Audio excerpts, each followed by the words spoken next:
ગણદેવી તાલુકાના બિલીમોરા ખાતે ગુરુદ્વારા પ્રબંધક કમિટી દ્વારા શ્રી ગુરુ તેગ બહાદુર સાહેબજીની 350મી શહીદી શતાબ્દી નિમિત્તે વિશાળ નગર કીર્તન અને સ્મરણ કાર્યક્રમ યોજાયો હતો। આ કાર્યક્રમ અંતર્ગત ગુરુદ્વારા પ્રબંધક સમિતિ દ્વારા નગર કીર્તનનું આયોજન કરવામાં આવ્યું હતું। નગર કીર્તન ગુરુદ્વારા પરથી શરૂ થઈ college road, station road, overbridge માર્ગે ફરીને પુનઃ ગુરુદ્વારા ખાતે સમાપ્ત થયું હતું। આ નગર કીર્તનમાં સુરત, ચીખલી, વલસાડ અને વાપી સહિતના વિસ્તારોમાંથી શીખ સમાજ મોટી સંખ્યામાં જોડાયો હતો અને પવિત્ર નામ સિમરન સાથે સંસ્કૃતિ તથા એકતાનો અનોખો સંદેશ આપવામાં આવ્યો હતો।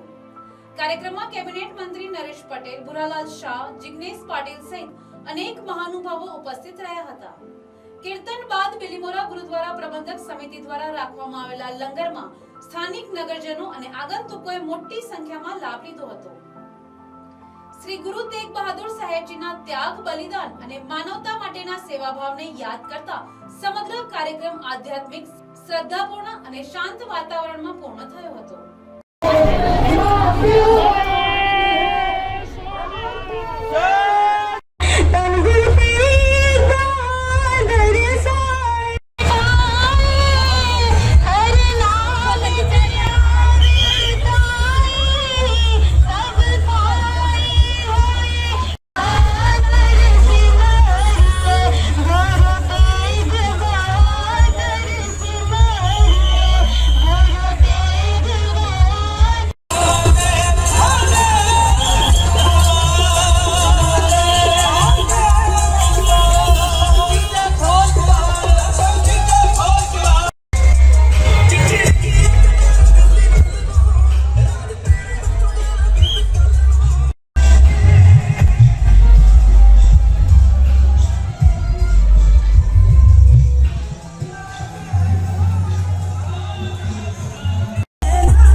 આજે આપણે ગુરુ તેગ બહાદુર સાહેબની 350મી શહીદી દિવસની નગર કીર્તન શોભાયાત્રા કાઢવામાં આવી હતી।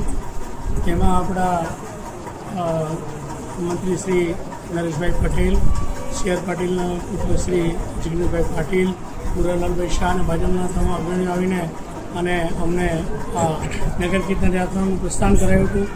અમારા બિલીમોરા નગરના તમામ યુવાનો ખૂબ રસ લીધો હતો।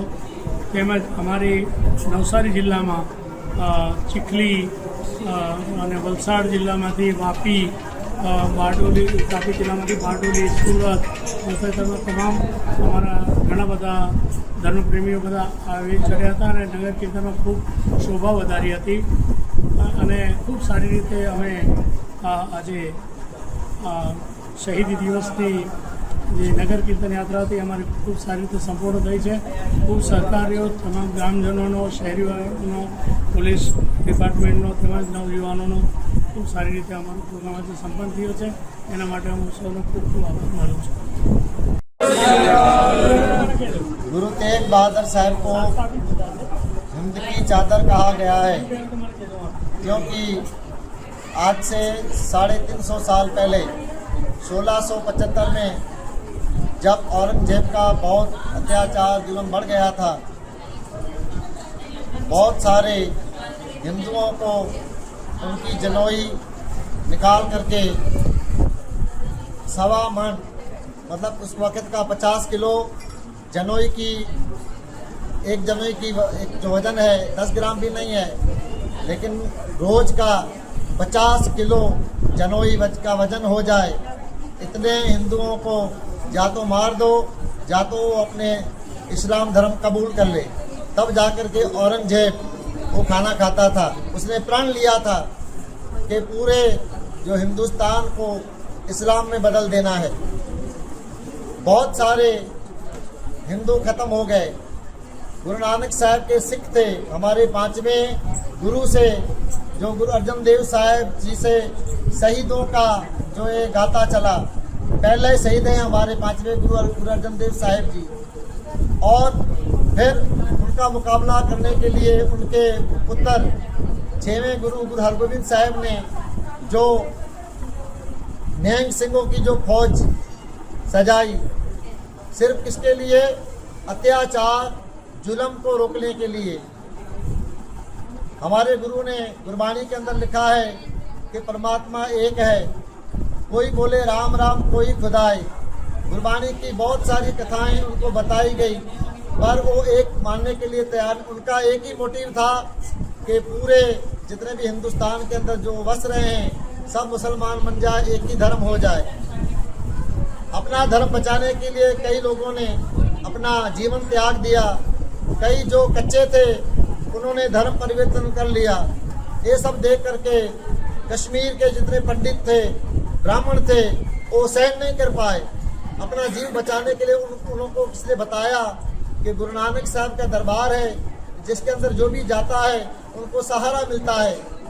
तो कश्मीरी पंडित अनंतपुर साहिब के अंदर गए, जहाँ पे गुरु तेग बहादुर साहब जो 9वें गुरु के रूप में गद्दी नसीम थे, जाकर के उन्होंने गुरु के आगे प्रार्थना की कि गुरु साहब हम आपकी शरण में आए हैं, शरण परे की राख दयाला, नानक तुम्हारे बाल गोपाला। जो उनकी शरण में आता है तो गुरु साहब उनकी रक्षा आप करते हैं, और गुरु नानक के दरबार से कोई खाली हाथ जाता नहीं है। तो गुरु तेग बहादुर साहब ने उनको आसरा दिया कि आप डरो मत, शांति से बैठो। गुरु तेग बहादुर साहब ने जब अंतर ध्यान होकर के देखा कि इसके अंदर कोई बड़ा तपस्वी हो जो अपना जीव त्यागे, बलिदान दे, तो ये सब रुक सकता है। तो 10वें गुरु गोविंद सिंह जी 9 साल के थे, गुरु तेग बहादुर साहब के बेटे। उन्होंने कहा कि पिताजी, इस वक्त इस धरती के ऊपर आपसे बड़ा कोई तपस्वी है नहीं, क्यों नहीं आप इनकी रक्षा करते, क्यों नहीं आप अपना शीश बलिदान देते। उनका हुक्म मन के उसी वक्त जितने भी कश्मीरी पंडित थे उसको गुरु तेग बहादुर ने गज के बोल दिया, जाओ औरंगजेब से खुले दिल से बोलो कि आज से हमारा गुरु तेग बहादुर साहब है, और हमारे गुरु ने कहा है कि केवल एक गुरु को उनका धर्म परिवर्तन करा लोगे, उसके पीछे हम सारे हंसते हंसते सब इस्लाम धर्म कबूल कर लेंगे। उनको ये विश्वास था कि गुरु साहब प्राण त्याग देंगे लेकिन अपने वचन से कभी नहीं हटेंगे, प्राण जाए पर वचन ना जाए। तो गुरु साहब ने उनका हाथ थामा। जब ये पैगाम औरंगजेब को मिला, उनको एक चांस मिल गया, मौका मिल गया कि बहुत अच्छी बात है, एक ही आदमी को अपने तरफ लेने का, तो सारे हमारे पीछे आ जाएंगे, हमारे धर्म के अंदर आ जाएंगे। उन्होंने क्या किया, गुरु तेग बहादुर साहब को बुलाया और आगरा की जेल में उनको बंद कर दिया। बहुत सारे तसीहे दिए कि भाई गुरु साहब डर जाए, उनके सिख डर जाए, पर गुरु साहब अडोल रहे। जब 3 दिन 4 दिन के बाद गुरु साहब की पेशगी की गई, गुरु साहब को बहुत सारा समझाया, लालच दिए कि आप हट जाओ, आपको हम इतना मुल्क दे देंगे, इतना स्टेट का राजा बना देंगे, बहुत सारे लालच दिए, पर गुरु साहब अडोल रहे। गुरु साहब ने कहा कि ये जो धरती है ये सबके लिए है, परमात्मा ने सबको बना के भेजा है। अगर उसने किसी को हिंदू बनाया है तो उसको हिंदू धर्म अपनाने दो, उसको सिख बनाया है तो सिख धर्म में उसको जीने दो। आपका कोई अधिकार नहीं है कि किसी का आप धर्म परिवर्तन कर सकते हो। औरंगजेब फिर गुस्से हो गए। उन्होंने क्या किया, जो उनके 3 सिख थे, भाई सतीदास, भाई मतीदास, भाई दयाला जी, गुरु के सामने ही उनका जो बलिदान किया, ये सोचा कि गुरु साहब डर जाएंगे, लेकिन गुरु साहब अडोल रहे। फिर औरंगजेब ने जो फतवा पास कर दिया, भाई गुरु तेग बहादुर साहब को शीश कलम किया जाए। 1675 में गुरु तेग बहादुर साहब ने अपना शीश दे दिया, लेकिन उनके सामने झुके नहीं। सो ये गुरु साहब की 9वें गुरु की जो शहीदी 350 साल पूरे हुए हैं, हमारे सिख समाज ने ये नगर कीर्तन शोभा यात्रा निकाला है। पूरे वर्ल्ड के अंदर गुरु तेग बहादुर साहब का जो मनाया जा रहा है। और गुरु तेग बहादुर साहब को इसीलिए कहा है कि तेग बहादुर हिंद की चादर। उस वक्त गुरु तेग बहादुर साहब अगर उनका हाथ नहीं पकड़ते, उनकी रक्षा नहीं करते, तो हमारे हिंदुस्तान का इतिहास कुछ अलग ही होता। तो मैं बेनती करता हूँ कि हम सब एक हैं, सर्व धर्म को मानने वाले हैं। गुरबाणी के अंदर भी सर्व धर्मों की जो गुरु नानक साहब ने वाणी लिखी हुई है, ये हमारे गुरु ग्रंथ साहब की जो वाणी है, ये नाम लेवा परोपकारी वाणी है, किसी एक धर्म की वाणी नहीं है। सो हम अपने बताए हुए गुरु के मार्ग पे चलें और अपना जीवन सफल करें। वाहिगुरु जी का खालसा, वाहिगुरु जी की फतेह। લીમોરાથી નીતિન પટેલનો અહેવાલ।